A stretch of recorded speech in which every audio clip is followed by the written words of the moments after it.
after you pray, it will happen.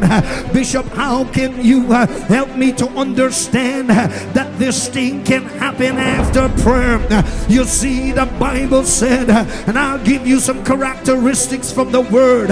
You see, the Bible said that Moses was in a time of trouble. He was a time of trouble at the Red Sea.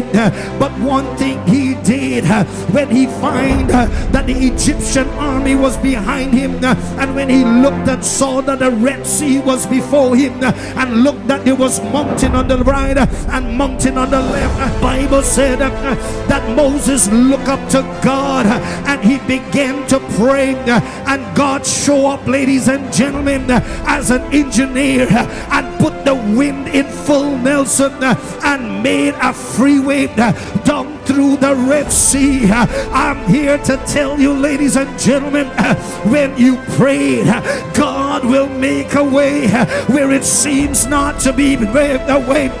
When you pray, the impossible becomes possible. When you began to pray, David said, whence comes my help? He said, I looked up onto the hills, whence cometh my help? My help comes from the Lord. As Moses lifted up his hands and he began to pray, the Red Sea began to open. I stopped by to tell somebody here tonight that when you prayed, things will happen.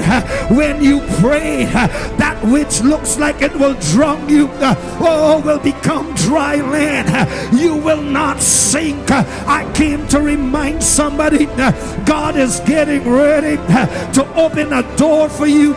You see, ladies and gentlemen, I'm not done with Moses, but let's drive over to Babylon.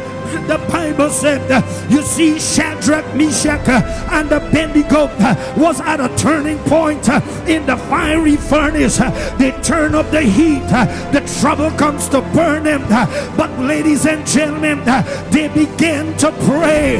They did not call for help.